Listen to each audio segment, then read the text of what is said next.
Welcome back नाज़रीन। कुछ जिक्र करते हैं पंजाब में सैलाब की तबाहकारियों का, और हमारे साथ इस वक्त मौजूद हैं secretary emergency services Punjab doctor Rizwan Naseer sahab. बहुत शुक्रिया सर वक्त देने के लिए।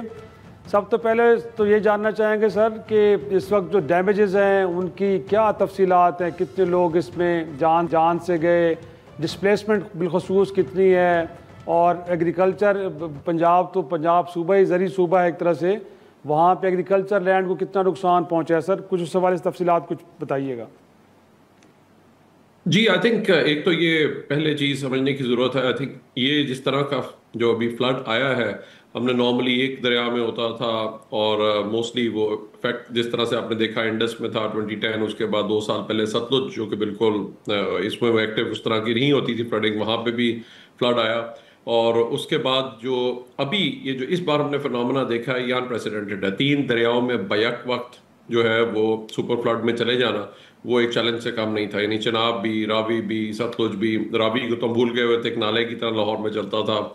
और फिर इसी तरह से सतलुज में भी जो है वो इंडिया ने वाटर को रिस्ट्रिक्ट कर दिया होता। बट जो इस बार जितना गया है, चनाब में 9 लाख तक जाना, रावी में लाहौर में 2 लाख से ऊपर जाना, इसी तरह से सतलुज में भी मुसलसल जो पे चला 3 लाख, और अब शुक्र है कम हुआ है। तो उसने पूरा एक सिचुएशन क्रिएट की, वो बहुत ज़्यादा थी। अब मोस्टली जो आप देखिए असेसमेंट तो उसकी पूरी जैसे ये रिसीड होता है, अब फाइनली नीचे जा रहा है, साउथ की चला गया है और अब आगे इंडस में जा रहा होगा। तो इसमें जो पूरा का पूरा जो ऑपरेशन है ये अनप्रेसिडेंटेड है कि इतने लार्ज स्केल पे आज तक पाकिस्तान की तारीख में रेस्क्यू ऑपरेशन जो है वो कंडक्ट किया गया हो।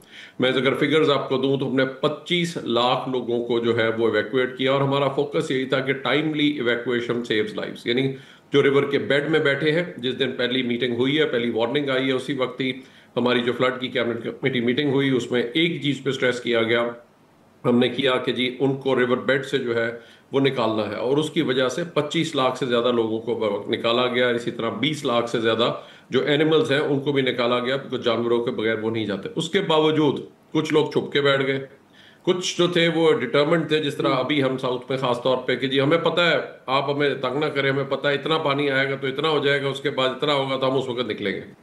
वो उन्होंने जिस चीज़ की असेसमेंट नहीं की थी वो ये था कि ये कितना है और ये एकदम इस तरह से आएगा। तो हमें मेन चैलेंज फिर उसके बाद आया जो पिछले कुछ दिनों से खास तौर पे मुल्तान में अगर हम लेकिन देखें, लेकिन जलालपुर डॉक्टर साहब पीरवाला कुछ में जो है लोग वो ये भी कहते हैं कि रिसोर्सेज की भी कमी थी, गोया कि जहाँ जहाँ इमदाद नहीं पहुँची फौरी तौर पर रिलीफ नहीं मिला, गोया कि गवर्नमेंट के पास वो रिक्वायर्ड रिसोर्सेज ही नहीं थे कि आप लोगों को फौरी तौर पर रेस्क्यू करते। देखिए जी, ये एतराज़ आज किया जा तक रहा है। मैं तारीख के अंदर मैं अब समझता हूँ कि 1500 से ज्यादा बोट्स की डिप्लॉयमेंट, और जब जो लोग नहीं निकले उनको 3,45,000 तकरीबन हमने लोगों को बोट से भी इवैक्यूएशन का जो है वो प्रोसेस रखा है।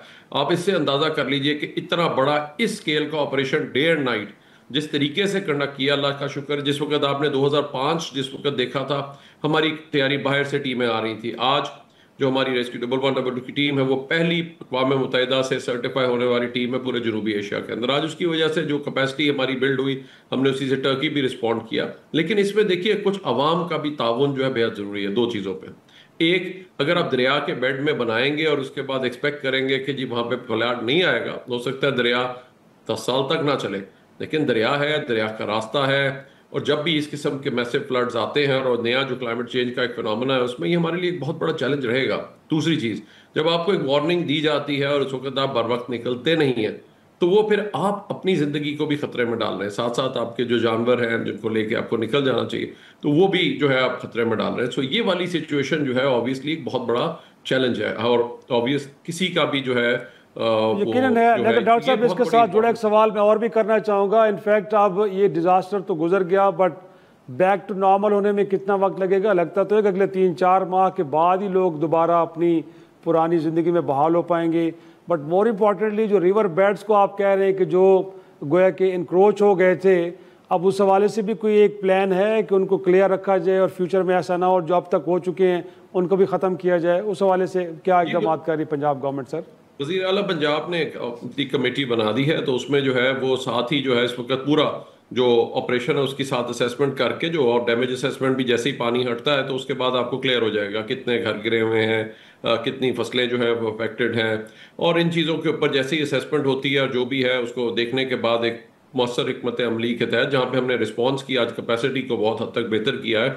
हमें आगे भी चूंकि नया क्लाइमेट चेंज फिनोमेना है, उसके तहत इसको इम्प्रूव करने की ज़रूरत होगी, और इंशाल्लाह उसके ऊपर डेफिनेटली आई थिंक काम जो होगा, और उसके साथ साथ बहुत सारे फैसले भी किए जाएंगे। और ये भी जानना चाहेंगे सर कि लोग कब तक अपने घरों को वापस जा पाएंगे? अगले 1 माह में, 2 माह में, 3 माह में? कोई है टाइम फ्रेम आपके पास? क्योंकि आप तो फील्ड में मौजूद हैं, आपने देखा है कि वहाँ पे किस पैमाने पे तबाही आई है।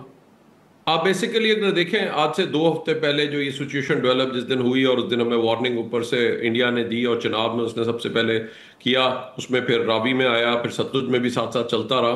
तो ग्रेजुअली अब वो सारा का सारा जो पानी है, वो जो मेन फ्लड वाटर आया था, वो ग्रेजुअली नीचे ट्रैवल करते करते इस वक्त चनाब जो है वो मुल्तान रह गया, मुजफ्फरगढ़, कालीपुर का, वहां से इस वक्त जा रहा है। इसी तरह से हमारा रावी का भी ऑलमोस्ट क्लियर होके अब नॉर्मल पे जा चुका है।